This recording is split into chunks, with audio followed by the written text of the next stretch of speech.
Новый виток ядерного шантажа. Россия приостанавливает свое участие в договоре о стратегическом наступательном вооружении, заявил Путин. Документ был подписан в Праге в 2010-м. Согласно двустороннему договору, США и Россия должны были сократить свои запасы развернутых ядерных боезарядов до 1550 единиц и до 700 единиц межконтинентальных баллистических ракет-подлодок и тяжелых бомбардировщиков. Прежде чем вернуться к обсуждению этого вопроса, мы должны для себя понять, на что все-таки претендуют такие страны Североатлантического альянса, как Франция и Великобритания. И как мы будем учитывать их стратегические арсеналы, то есть совокупный ударный потенциал альянса. Это элемент повышения ставок и такое себе приглашение к диалогу западных государств. То есть Путин, если вы заметили, он практически не говорил о возможности мирных переговоров с Украиной.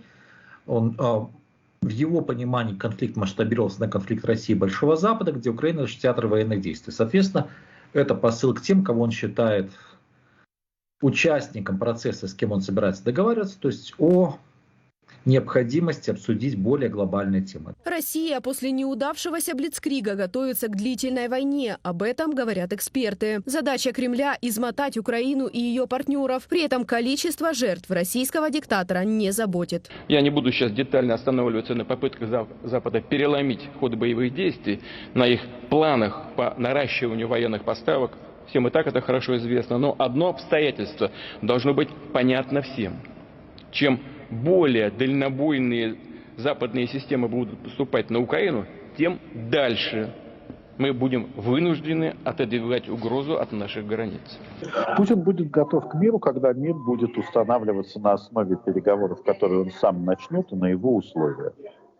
А он ни к какому другому типу мира до сих пор не готов. Он не считает себя проигравшим в этой войне, до сих пор это видно, в том числе по его посланию. На что-то он там надеется, он явно надеется выиграть в долгую в этой войне. Он уверен, что никто, кроме него, в долгую не готов с такими жертвами эту войну вести. Может быть, только сама Украина, но он надеется, что она постепенно будет лишаться поддержки. Санкционное давление Запада, экономическую изоляцию Путин планирует компенсировать выходом на азиатские рынки. Однако прежнего уровня доходов Федерации достичь не удастся, уверены эксперты. Европейский рынок, например, по нефтегазовым товарам, он был премиальным, то есть большая маржа. Китай и Индия, естественно, они, например, российскую нефть покупают по намного меньшим ценам. Но с точки зрения объемов рынка, теоретически такой разворот возможен.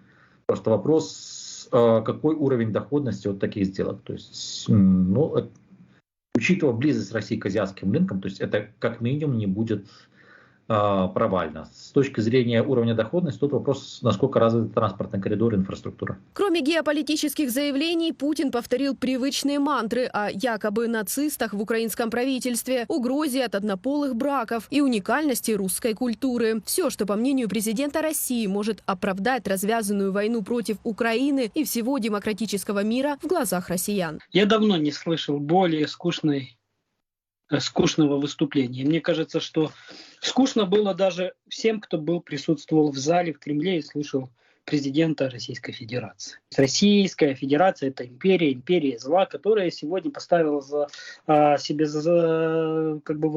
цель вернуть, как они говорят, исконные русские земли, то есть для того, чтобы возобновить эту империю или Советский Союз номер 2. Поэтому, естественно, угрозы, опять же, когда мы говорим и о ядерном оружии, и о мощи русской армии и непобедимом народе, то есть это традиционные месседжи, которые, в принципе, мы слышим уже год. Также, по словам Путина, в России будет создан специальный государственный фонд, который будет выплачивать компенсации семьям погибших в Украине российских военных. Об источниках его финансирования и о том, кто будет им управлять, Путин не упомянул. Лариса Зубенко для телеканала Freedom. С нами на связи Игорь Яковенко, российский журналист, социолог. Игорь Александрович, здравствуйте. Мы рады вам в нашем эфире, как всегда. Здравствуйте. Здравствуйте, взаимно. Игорь Александрович, мы чуть позже добавим месседжи Путина, вновь услышим, как бы этого не хотелось, о чем говорил вчера глава страны-террориста. Но я бы начал с того, о чем умолчал Путин.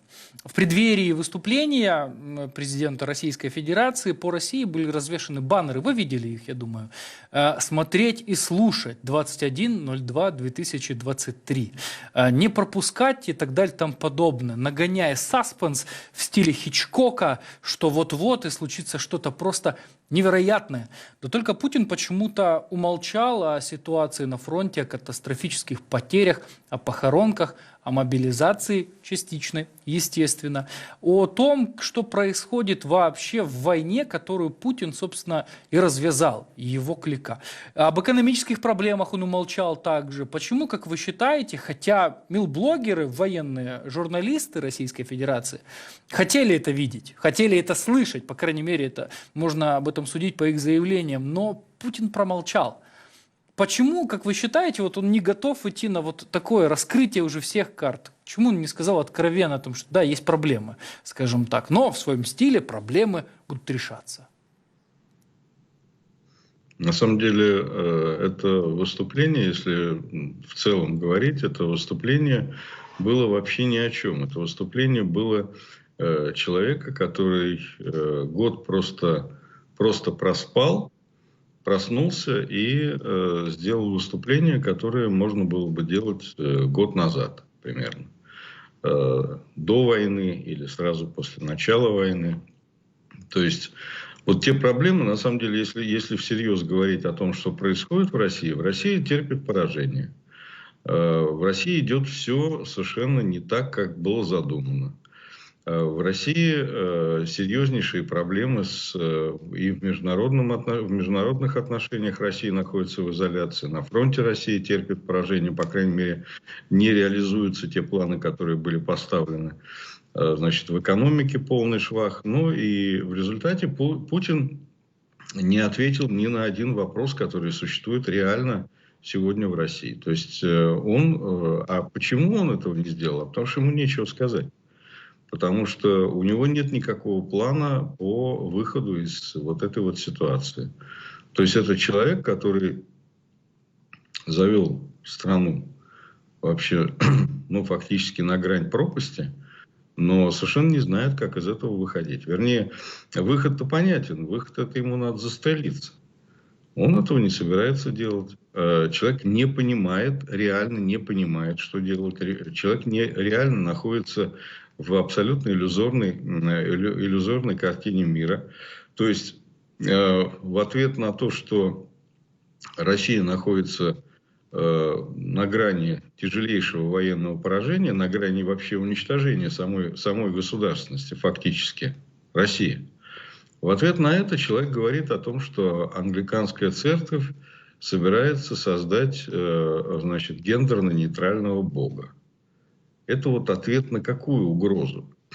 В ответ на то, что фактически Россия находится в международной изоляции, Путин заявляет о том, что Украину как антироссию создала Австро-Венгрия и Польша. Ну, просто это выступление было абсолютно неадекватно. Я думаю, что вот люди, которых вы сейчас показываете, которые встают по команде, там совершенно очевидно, что это были просто команды какие-то, для того, чтобы люди вставали в какой-то момент. Они, безусловно, понимают, что происходит. И они, в общем, лютой ненавистью завидуют Чубайсу, который успел убежать, Дворковичу, который успел убежать. Они понимают, что, в общем-то, они все являются заложниками на этом «Титанике», который ведет безумный совершенно капитан, ведет к самоуничтожению. Вот. Выступление абсолютно неадекватное. Это самое безумное, самое неадекватное выступление из всех, которое у него было за весь период. Вашингтон-Пост назвала вот это выступление неосоветским, вот таким образом, вот так вот прокомментировав то, что происходило вчера в Москве, что ждали, в принципе, и журналисты Вашингтон-Пост, и, в принципе, я думаю, многие того, какое видение у Путина есть вот продолжение агрессии против Украины. Но, как я понимаю, вот из вашего месседжа также, что пойти на попятную ни Путин, ни те люди, которые собирались вчера послушать президента Российской Федерации, они не то чтобы не готовы, они не могут это сделать там, здесь и сейчас, либо в определенной краткосрочной перспективе. Ну, насчет людей, которые собрались, там собрались разные люди. И я должен сказать, что вот вы говорите, не могут пойти на попятную. На самом деле люди, которые там собрались, которые слушают Путина, они не могут принимать решения. Решение принимает один человек, это Путин.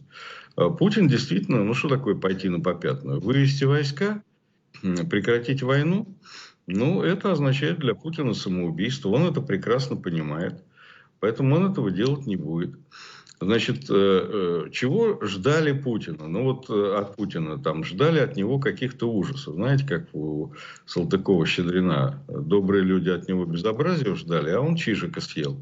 Так вот, от Путина некоторые впечатлительные товарищи ждали, что он там объявит войну, что он присоединит, значит, в качестве демонстрации того, что возрождается Советский Союз, что он там объявит о присоединении Абхазии и Южной Осетии, что он, значит, объявит о каких-то там, о тотальной мобилизации, скажет, вставай, страна огромная, все, враг у порога, мы, значит, объявляем народную войну. Ничего этого Путин не сделал. Не сделал по понятной причине, потому что он не в состоянии это сделать. То есть у страны, которую он завел вообще в чудовищный совершенно кризис, есть очень много вызовов. Ни на один этот вызов он не ответил. Более того, ни один этот вызов он не обозначил. То есть это уникально по степени неадекватности, это уникальное совершенно выступление, уникальное послание. Вот. Именно по степени неадекватности, по степени разрыва между теми чудовищными угрозами, которые стоят перед страной, и тем совершенно бессмысленным набором слов, который Путин произнес.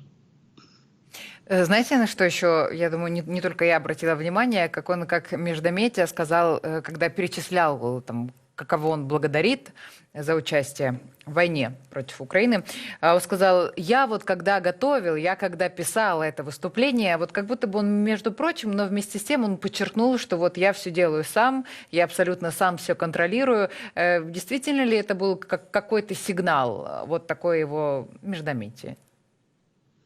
Ну, действительно, это был очень забавный эпизод. Он действительно, так сказать, попытался тем самым сказать, что вот он сидел ночью, думал о том, как написать, там, авторучкой или карандашом, водил по бумаге. Ну, да, это все очень смешно, это все очень нелепо. Но самое главное, это то, что у человека, вот я вчера, когда слушал реакцию на это выступление, там есть такой, наверняка вы знаете, ведущий 60 минут, он депутат одновременно, Попов. И он, значит, сказал, что это впервые мы услышали план. Мы впервые услышали план развития страны. Ну, я не знаю, вообще Сталин бы расстрелял за такие слова. Я думаю, что впервые после 23 лет у власти у Путина появился план. На самом деле никакого плана, конечно, нет. Это парадоксальное совершенно высказывание, потому что никакого плана нет, никакого обозначения, что, собственно, он собирается делать. Значит, то есть, еще раз говорю, те люди, которые ждали, что это будет какое-то ястребиное, там, очень воинственное выступление, когда он там объявит, я не знаю, скажет, что, значит, мы не только там с Украиной, мы сейчас разберемся и с Западом и так далее. Ничего этого не было. Никакого обычное унылое бубнение. То есть это выступление такого очень-очень позднего Путина. Вернее, очень позднего Брежнева, когда человек просто на определенный набор слов, что-то про экономику, что-то про внешнюю политику, что-то про образование, что-то про демографию и так далее. То есть, ну, совершенно, это абсолютно бессмысленное такое позднесоветское выступление. В условиях, когда действительно страна находится в ситуации фактически над пропастью, в полете над пропастью, потому что понятно, что войну проигрывают, понятно, что коллективный Запад, причем, что характерно, это выступление, надо же еще учитывать совершенно невероятный геополитический ландшафт, в котором находилось это выступление. Это выступление после визита Байдена в Киев, это выступление накануне выступления Байдена в Польше, то есть фактически выступление после того, как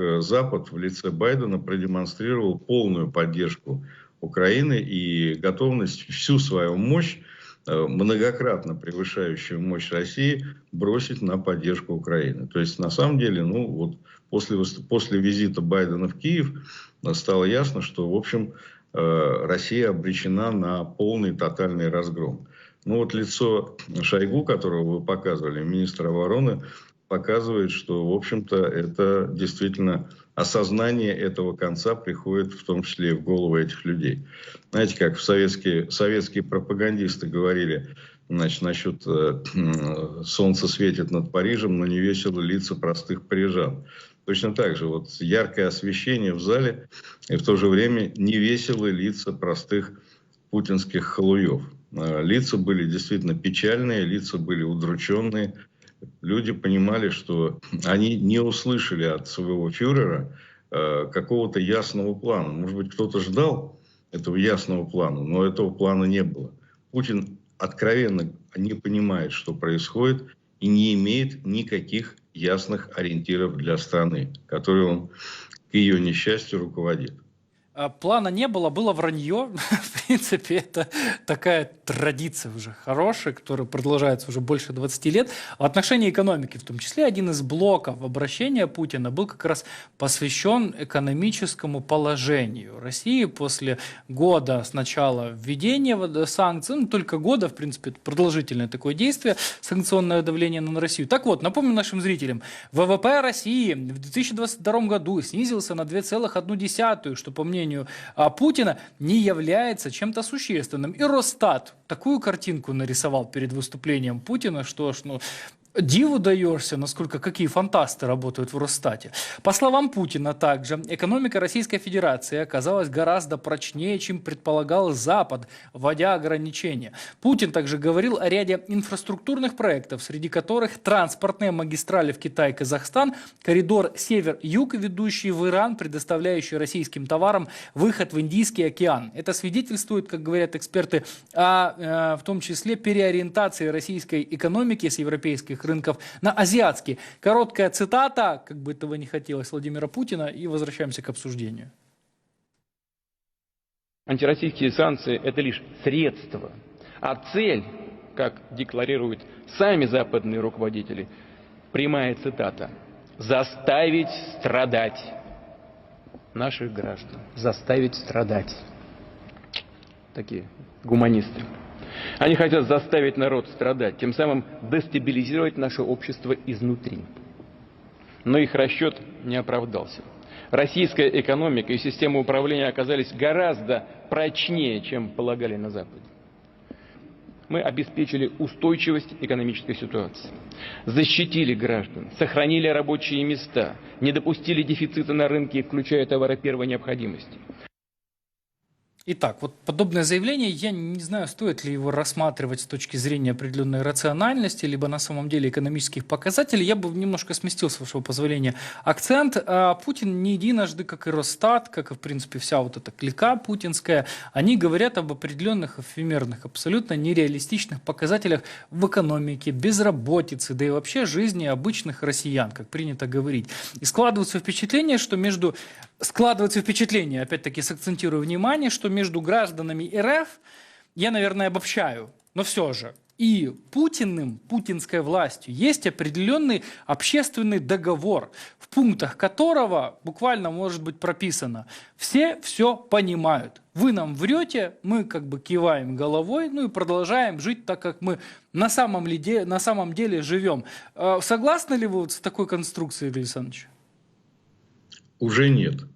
было несколько договоров общественных, которые были у Путина с российской популяцией. Был первый договор в самом начале, когда он пришел, что я вам обеспечиваю вполне себе достойную, ну недостойную, скажем так, неверный глагол, неверное прилагательное, значит, а такую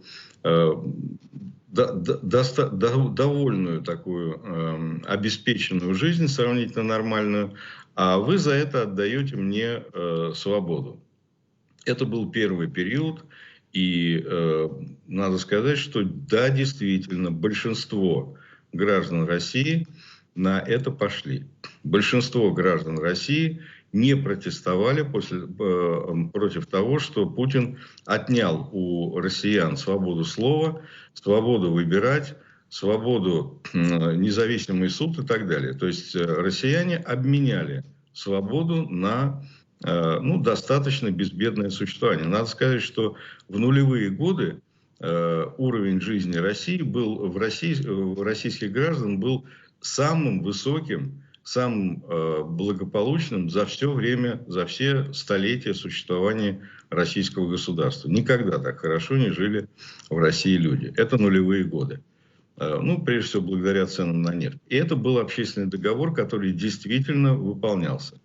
Второй общественный договор, это после уже вторжения, после, так сказать, оккупации Грузии и оккупации Крыма, это был второй уровень договора, что я не лезу, так сказать, в личную жизнь, а вы за это закрываете глаза на те преступления, которые я творю за рубежом. Это был второй уровень, когда действительно можно было, так сказать, главное было не протестовать против войны в Украине, не протестовать против международных преступлений, не протестовать против того, что Путин уничтожал инакомыслящих, можно было спокойно пересидеть. Это был второй уровень так называемого общественного договора.